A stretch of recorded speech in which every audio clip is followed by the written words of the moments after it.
అభ్యంతరం లేదు. కానీ అబద్ధాల ప్రాతిపదికన ప్రజలు శిక్షించిన తర్వాత కూడా ఇంకా ఇదే ఊకదంపుడు ఉపన్యాసాలతోని ప్రజల్ని మభ్యపెట్టాలని చూస్తే ప్రజలేమో అమాయకులు కాదు సార్. ఎందుకంటే అసెంబ్లీ ఎన్నికలలో లెక్క తేల్చారు. ఆ లెక్కతో సరిపోక ఇట్లనే మొదటి శాసనసభ సమావేశాలలో తొండి లెక్కలు అన్నీ చెప్తే పార్లమెంట్లో గుండుసునిచ్చారు. అయినా కూడా ఆలోచన మారలేదు, విధానము మారలేదు. ఔటర్ రింగ్ రోడ్డు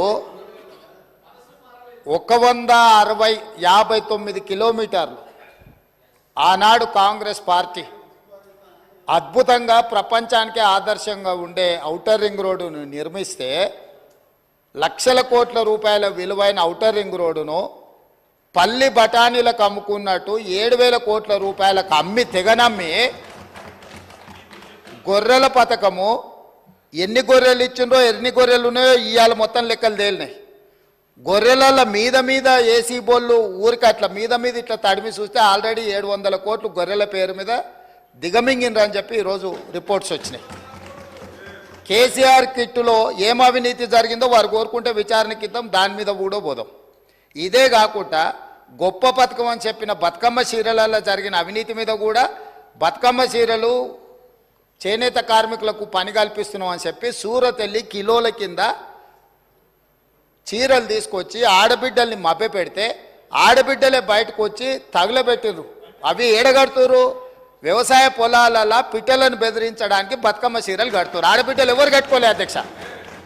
అంటే బతుకమ్మ ఒక సెంటిమెంట్ తెలంగాణ ఆడబిడ్డలకు, ఆ సెంటిమెంట్ను కూడా దోపిడీకే ఉపయోగించుకున్నారు. గొర్రెలు మా యాదవ్ సోదరులు అమాయకులు, మంచోళ్ళు, నమ్మితే ప్రాణం ఇచ్చేటోళ్ళు మా కుర్మ యాదవ్ సోదరులను అడ్డం పెట్టుకొని 100,000 కోట్ల రూపాయలు కొల్లగొట్టి మింగుతే ఇవాళ వాళ్ళ పంపకాలలో పంచాయతీలు వస్తే పోలీస్ స్టేషన్లో వాళ్ళే ఫిర్యాదు చేసుకుంటే ఆ కేసు ఏసీబీ విచారణకు తీసుకుంటే ఇవాళ ఇప్పటికే మీదనే 700 కోట్ల రూపాయలు వచ్చినాయన్నారు. ఇప్పుడు ఈడోళ్ళు వచ్చి కూర్చున్నారు. అదేవిధంగా మొన్నటి వరకు పదే పదే మమ్మల్ని సవాలు విసిరిండ్రు. ఏమని? అసలు కాళేశ్వరం మీద మేము పెట్టిందే 80,000 కోట్లు, కాళేశ్వరం ప్రాజెక్టే 80,000 కోట్లు అయితే 1,00,000 కోట్ల రూపాయల అవినీతి ఎట్లా జరిగింది? రాహుల్ గాంధీ గారు లీడర్ కాదు రీడరు అని ఇట్లాంటి మాటలు వీళ్ళే మాట్లాడారు. ఇప్పుడేమంటుండు? ఇప్పటి వరకు మేము 94,000 కోట్ల రూపాయలు కాళేశ్వరం ఖర్చు పెట్టినామంటున్నాడు. నిన్నటికి నిన్న పోయి చూసిర్రు ఎట్లా కూలిందో, ఇంకేమైనా మిగిలిందా లేదా అని. ఇవాళ ఇన్ని తప్పిదాలు చేసి ఉన్నాయని నమ్మి రంగారెడ్డి జిల్లాలో తమ రంగారెడ్డి జిల్లా నుంచి రిప్రజెంట్ చేస్తున్నారు అధ్యక్ష. మా మల్రెడ్డి రంగారెడ్డి గారు ఎప్పుడు మొత్తుకుంటుంటారు, అన్నీ మా భూములు అమ్ముకున్నారు, కనీసం మాకు రోడ్లు కూడా వేయలేదు, మా డ్రైనేజ్కి కనీసం మురికి కాలువలు కట్టుకోనికి కూడా నిధులు ఇవ్వలేదు, మా కాలేజీలు కూడా కట్టుకోవడానికి నిధులు ఇవ్వలేదని మా మల్రెడ్డి రంగారెడ్డి గారు అంటుంటారు. ఎన్ని వేల కోట్ల రూపాయల భూములు అమ్మినరో ఇవాళ లెక్క తీద్దాం అధ్యక్ష. ఇవాళ అప్పుల లెక్క ఏదైతే చెప్తుండో అమ్ముకున్న లెక్కలు చెప్తలేడు. ఇవాళ మేము ఇది కట్టినాం, మేము అది కట్టినాం, ఈ కట్టడాలు చెప్తున్నాం. అమ్ముకున్న లెక్కలు కూడా తెలవాలి కదా అధ్యక్ష. మనకు తాతలు ముత్తాతలు ఆర్నమెంట్స్ ఇస్తారు, ఆస్తులు ఇస్తారు, బంగారం ఇస్తారు. మనకి ఇంట్లో ఆడబిడ్డలకు ఉండనీక అని చెప్పి బంగారం ఆభరణాలు ఇస్తారు. కానీ ఇంట్లో ఎవరో ఒకరు వ్యసనాలకు లోనయ్యి తాగుడుకో జూదానికో అలవాటు పడి తాతలు ముత్తాతల నుంచి వచ్చిన బంగారం అంతా తెగ నమ్ముకుంటారు, భూములు తాకట్టు పెడతారు. తాతలు తండ్రి ముత్తాతలు సంపాదించిన గౌరవం పేరు మీద ఊర్లో అప్పు పుడితే అప్పు కూడా తీసుకొచ్చి అప్పు కూడా పెట్టి ఎక్కడిదక్కడ కథం పడతారు.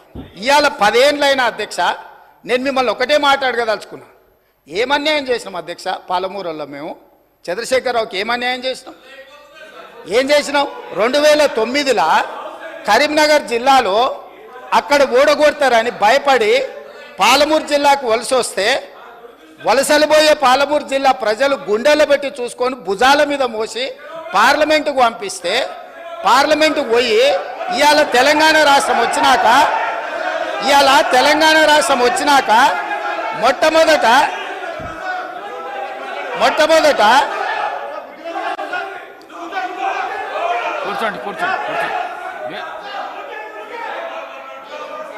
మొట్టమొదట ఆనాడు ఆదరించి భుజాల మీద మోసి పార్లమెంటుకు పంపిస్తే తెలంగాణ రాష్ట్రం వచ్చిన తర్వాత వచ్చిన తెలంగాణ రాష్ట్రానికి మొట్టమొదటి ముఖ్యమంత్రిగా వారి బాధ్యత ఏంది అధ్యక్ష? పాలమూరు జిల్లా ప్రాజెక్టులు పూర్తి చేయొద్దా అధ్యక్ష? ఈ రోజు కూడా ఉమ్మడి రాష్ట్రంలో ఏ అన్యాయం, ఏ నిర్లక్ష్యానికి పాలమూరు జిల్లా గురైందో, మా తట్టపని, పారపని, వలస బతుకులు ఎట్లున్నాయో, బీఆర్ఎస్ పార్టీ అధికారంలోకి వచ్చిన 10 ఏళ్లలో అంతకంటే దారుణంగా తయారైనవి.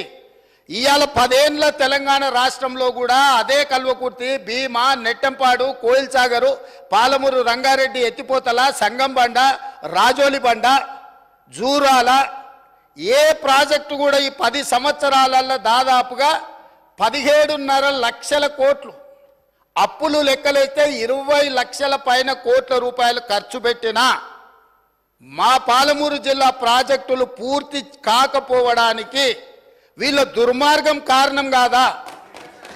ఈరోజు రంగారెడ్డి జిల్లా ఆనాడు మీరు కానీ అక్కడ కూర్చున్న వాళ్ళు కానీ రాజశేఖర రెడ్డి గారిని ఒప్పించి ప్రాణహితలో ప్రారంభమయ్యే ప్రాజెక్టును చేవెళ్లకు తీసుకొచ్చి చేవెళ్లలో శిలాఫలకం వేపించి చేవెళ్ల ప్రాంతంలో రంగారెడ్డి జిల్లాలో వేల కోట్ల రూపాయలు ఖర్చు పెట్టిన ప్రాజెక్టులను రంగారెడ్డి జిల్లాను ఎడారిగా మార్చడానికి మెదక్ జిల్లా వరకు నియంత్రించి ఇవాళ 3000 టీఎంసీలు గోదావరి జలాలు సముద్రంలో కలుస్తుంటే సముద్రంలోనైనా గోదావరి జలాలు కలవాలి కానీ చేవెళ్ళకు కానీ వికారాబాద్ కానీ తాండూరు కానీ పరిగికి కానీ కొడంగల్కు కానీ గోదావరి జలాలు ఇవ్వద్దని కుట్ర చేసి ఇదే ఈ రోజు అక్కడ కూర్చున్నోళ్ళు ఆ ఎల్ల అర్ధాంతరంగా అసంపూర్తిగా ఆపిన పనులను పరిశీలించడానికి మనం పోలేదా అధ్యక్ష?